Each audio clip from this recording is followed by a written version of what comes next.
All right, Shalom and Barakatham. All praises, honor, and glory be to the God of heaven and earth, Yahweh, and his only begotten Son, whose name is Yahweh Shai. Hey, it's the brother Sagalai back with another sit-down lesson, all through the spirit of the Most High God, Yahweh, and his Son, Yahweh Shai. And as you see, the lesson is going to be centered around this article that you see here. And this article, which is dated March the 13th, 2025, the title is Trump Orders the U.S. Military to Plan Invasion of Panama to Seize the Canal. U.S. officials familiar with the planning said options for reclaiming the vital waterway include close cooperation with Panama's military and absent that possible war. So the possibility is being pushed here in the Pentagon, right, who is the think tank of think tanks when it comes to America. In Babylon the Great, they plan these wars. They have war planning committees, and they're looking to seize and take Panama, just like we've heard about Greenland and many other places. Over in, Gaza. And one of the main reasons is that, America is broke. They're looking for opportunities. They're trying to strike a deal with Ukraine to do a minerals, an agreement for resources. All of these things, because they're broke. That's why they're cutting, slashing everywhere, because they don't have the ability to hold off what the Most High is bringing, which what the Most High is bringing is that Babylon cannot be healed. The scriptures tell us she cannot be healed. So this whore is being exposed, and she's about to be destroyed. It says President Donald Trump has directed the Pentagon to prepare plans for carrying out his threat to take back the Panama Canal, including by military force if needed. Two U.S. officials familiar with the situation told NBC News Thursday. According to the outlet, the officials said that the U.S. Southern Command, SOUTHCOM, is drawing up potential plans that run the gamut from working more closely with Panama's military to a less likely scenario in which the U.S. troops invade the country and take the canal by force. They also said that the SOUTHCOM Commander Admiral Alvin Holsey has presented draft strategies to be reviewed by the U.S. Defense Secretary, it says, who is scheduled to visit Panama next month. The officials explained that the likelihood of a U.S. invasion depended on the level of cooperation shown by the Panamanian military. So here we go. Trump has repeatedly refused to rule out the use of military force to seize control of the vital U.S.-built waterway, as well as Greenland, an autonomous territory of NATO ally Denmark. Same thing there, and many other places. So what's going on is that we're seeing the instability that's with America, which is why the allies of Babylon are going to actually turn on Babylon. They're going to turn on this place because it's unstable. And America can't be trusted, which is why Esau is known and likened unto a serpent. They can't be trusted, and they're unstable, and they're broke, and all of those factors, lead to desperation. So there's great desperation here in Babylon. Now let's show that it's the book of Obadiah, right? This whole chapter is dedicated to Esau, the things that will be going on concerning Esau, and especially in these last days. This is Obadiah 1 and 6. How are the things of Esau searched out? How are his hidden things sought up? Meaning, how has Esau become exposed? Which that exposure, when you go here to Isaiah 47, it speaks about that even more. Isaiah 47 and 1, come down and sit in the dust, O virgin daughter of Babylon, speaking of America, right? Sit on the ground. There is no throne, meaning America will be the throne here in the last days, and its power will be taken away. When you read 2 Ezra 6 and 9, the Esau is the end of the world. It says, come down and sit in the dust, which is confusion, O virgin daughter of Babylon, because that's what Babylon is, the land of confusion. Sit on the ground, meaning now you're being dethroned. There is no throne. There's no more rulership for Esau in the earth anymore. His time has come and his time has passed. O daughter of the Chaldees, for thou shalt no more be called tender and delicate. Let's go down to the point. Verse 2, take the millstones and grind meal, uncover thy locks, make bare the leg, uncover the thigh, pass over the rivers. This is like a woman being exposed, right? This is like a whore, a harlot being exposed. And that's what Babylon is. Now here in the NLT, it says, take heavy millstones and grind flour, remove your veil and strip off your robe, expose yourself to public view. So Babylon is being exposed before the world. Verse 3, and the point, thy nakedness shall be uncovered, yea, thy shame shall be seen.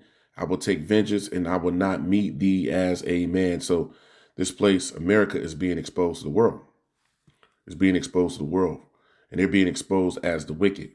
Because first and foremost, the prophets of the Lord, the men of the Lord is doing his work in truth and in sincerity. The elect that's standing up are actually condemning Babylon each and every day.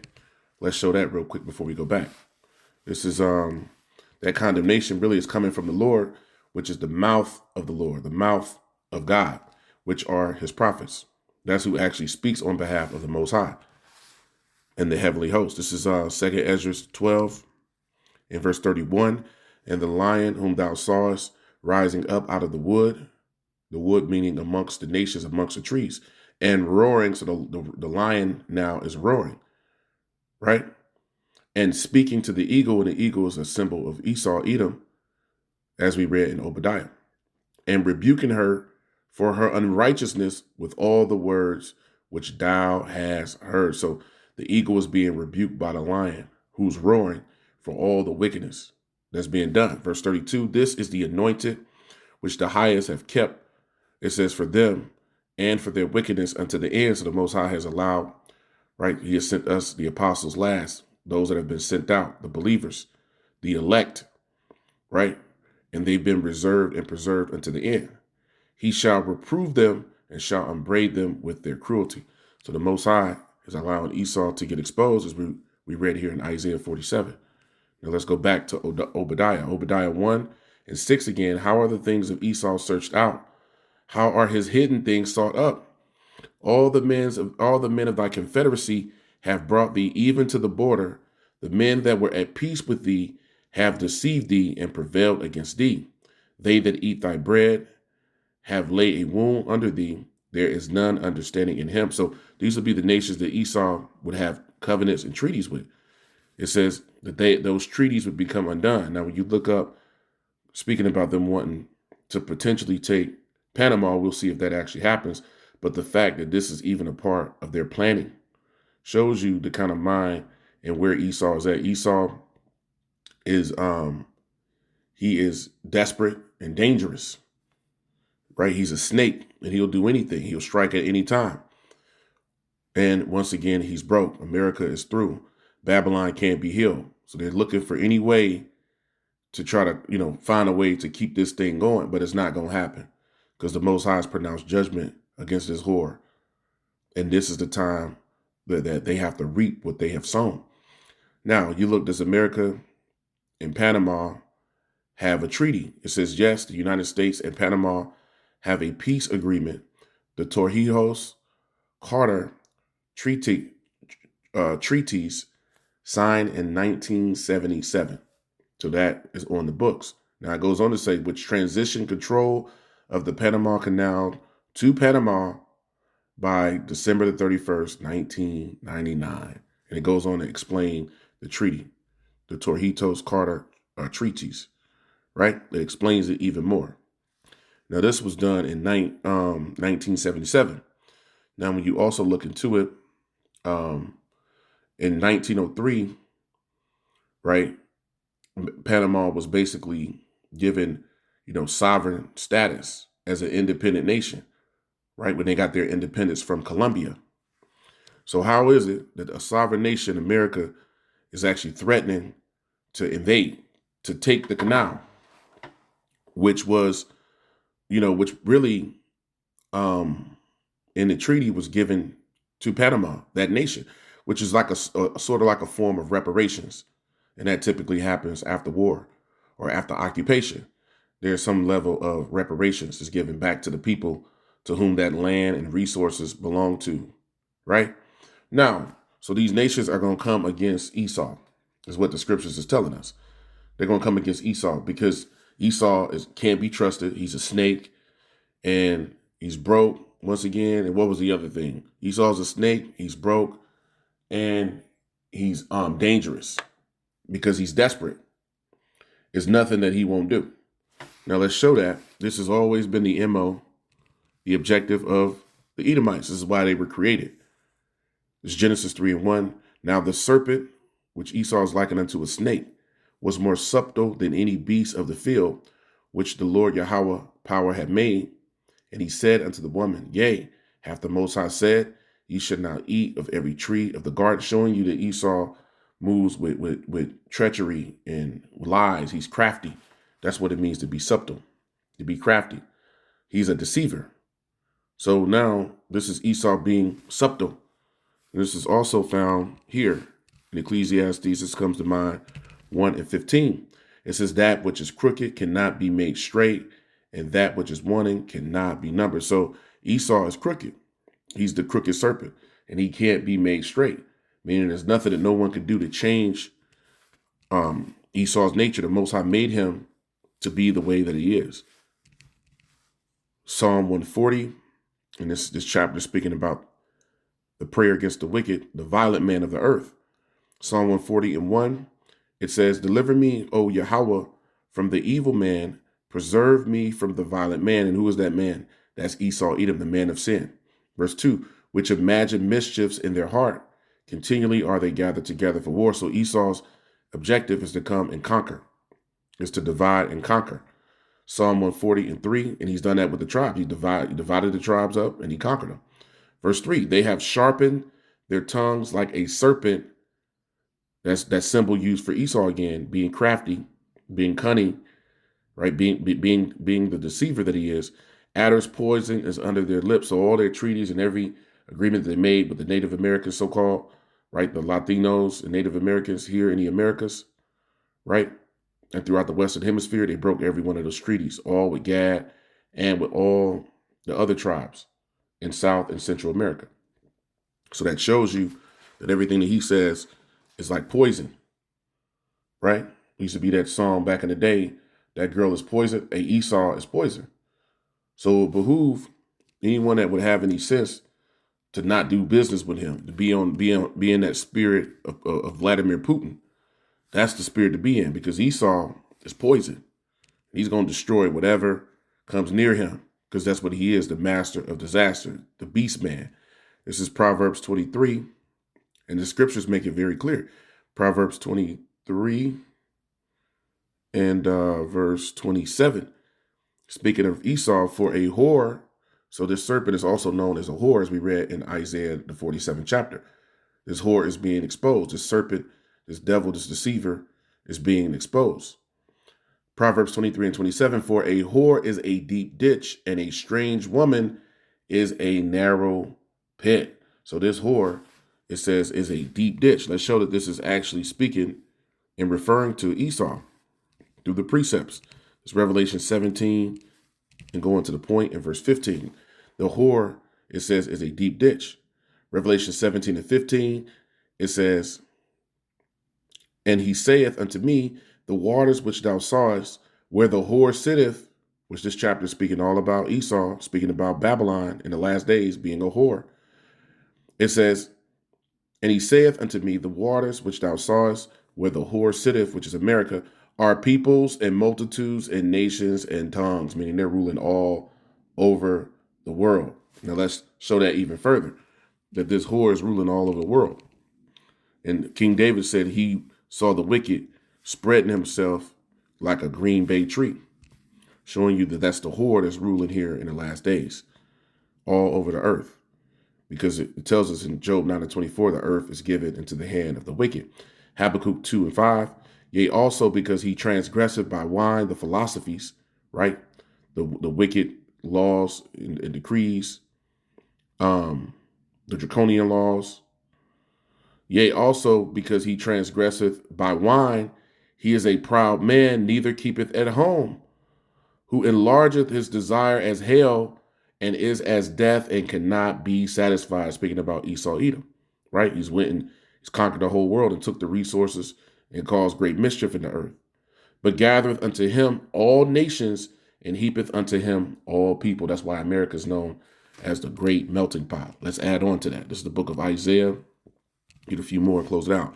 28 and verse 15, right? So he's as death and hell, and he cannot be satisfied. Isaiah 28:15, because ye have said, we have made a covenant with death, and that death is Esau. We'll show that. And with hell are we at agreement, all the nations that make treaties and pacts and that make alliances with Babylon. It's like making an alliance with death. It says, and with hell we are in agreement. When the overflowing scourge shall pass through, it shall not come unto us, for we have made lies our refuge, and under falsehoods it says, have we hid ourselves. So these nations have been deceived, just like the children of Israel have been deceived. So that covenant is an agreement. Anyone that makes a covenant with death, which is Esau, is going to be destroyed. Let's show that even further before we close it out. This is Revelation 6. It's Revelation 6 and verse 4. Revelation 6 and 4, showing that Esau is as death and hell. That's speaking about him. Revelation 6 and 4, and there went out another horse, speaking of power. When power is given to the earth, that's symbolic of a horse, because horses have power. So who's ruling? And there went out another horse, because the scriptures tell us in Psalm 75 that the Most High putteth down one and setteth up another. Right? A promotion cometh neither from the east nor the west. So who rules is by the hand of the Most High. Same thing it says in Proverbs 21 and 1. The king's heart is in the hand of the Adawan. Revelation 6 and 4, and there went out another horse that was red. Esau is the red horse, right? He's the red man, the man of sin. And power was given to him that sat thereon to take peace from the earth. So Esau was set up to take peace from the earth. As we read earlier, Ecclesiastes 1 and 15 was crooked, could not be made straight. It says, and power was given to him that sat thereon to take peace from the earth, and that they should kill one another. And there was given unto him a great sword, which goes all the way back to the book of Genesis. Who was given that sword? Esau, by Isaac, right? Esau was given that sword by Isaac. And it has to be Isaac, our Lord Yahweh Shai, one of his incarnations, that's going to come to take it back away from him for those that can receive that. This is Matthew 16, because this is the man of sin, Esau Edom. Matthew 16 and 18, showing that Esau is death and hell. He's the death and hell. He's the red horse that took peace from the earth.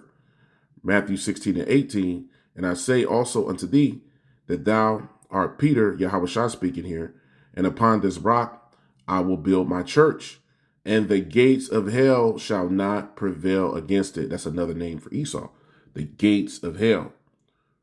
The gates of hell. Once again, he took peace from the earth, and he's as death and hell. He's as death and hell. It said the same thing in Habakkuk. He cannot be satisfied because he's as death. Let me see if I can find that. Yep. Habakkuk 2 and 5. He's as death and hell, and he can never be satisfied. Right. So this is just showing the characteristics and the nature of Esau Edom, the wicked of the earth. And all of these nations are on to him, and now they're going to turn on him, and they're going to fire on this devil. Let's show that before we close it out. This is in Jeremiah. They're going to turn and they're going to fire on this devil. That's the end game. This is Jeremiah 51. I'll just start from the top. And 1, thus saith the Lord Yahweh, behold, I will raise up against Babylon, America, and against them that dwell in the midst of them that rise up against me a destroying wind. That's the missiles. It's also chronicled in Revelation, the 7th chapter. Habakkuk, the 3rd chapter, and all throughout the Bible. Verse 2, and will send unto Babylon fanners that shall fan her. That's the missiles. That's when those ICBMs, those intercontinental ballistic missiles, are shot. Those hypersonic and nuclear fire that's shot throughout the earth. And shall send fanners that shall fan her and shall empty her land. For in the day of trouble, the time of Jacob's trouble, this will be the end of trouble, or Jacob's trouble. For in the day of trouble, they shall be against her round about. And who are they? The other nations. Verse 3, against him that bendeth, let the archer bend his bow. Speaking of those, the nations that have, those nuclear capabilities, which is many nations that have that ability.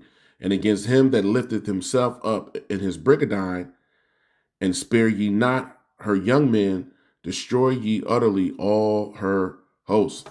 So the Most High is not going to have no mercy on the wicked. As the scriptures say, there will be no peace to the wicked. There will be no peace to Esau Edom, because he's taking peace from the earth. Now let's show this. I got one more. Let me get one more in the spirit. This comes to mind. Revelation 11. There won't be no peace given to Esau. Let's find out why. Revelation 11:18. And the nations were angry, and thy wrath is come, and the time of the dead, that they should be judged. The Most High stirred up all these nations and brought them back to understanding, headed by Russia. Right? He put the hooks back in the jaws and brought Russia back into prominence, and put the spirit, that old USSR spirit that's been on them before when they were fighting the Cold War. Well, now that spirit has been amped up times 100. It says, and the nations were angry, and thy wrath is come, in the time of the dead, that they should be judged, and that thou shouldest give reward unto thy servants. So reward coming to you, faithful men of the Lord that's doing this work in truth and sincerity, ultimately to the elect and those that hearken unto those righteous men that were preordained from the foundation of the world. And shouldest give reward unto thy servants, the prophets, and to the saints, the believers, and them that fear thy name, those that might not have come into the truth yet, right? But those that are actually going to be called and chosen, small and great, no matter your status, and shouldest destroy them which destroyed the earth. So that's why Esau Edom is not going to have no mercy given to him, because the Most High is allowing these nations to come together to destroy him that destroyed the earth. So with his power, Job 9:24 again, with his power, he's run and just destroyed the earth and has everything in ruckus and an uproar. And that's what's being caused more and more by the Trump administration. So this devil is doing an incredible job at being a demon, at being wicked, at allowing America to circle the drain even faster. All praises be to the Most High God, Yahweh, Bahashem Yahabushai, Bahashem Rakakwadash. Barakatah Yahweh, Barakatah Yahabushai. Honors be to the elect elders. And blessings also to the house of David, Habayath Madabadah, which you believe in brothers, laboring on the four corners of the earth, day in and day out, giving all diligence, making your calling and election sure. And to the Akim and Akwath, the brothers and sisters that listen and believe on the glorious gospel being preached throughout the four corners of the earth. And to you I say, Shalom, Shalom, and Barakatham.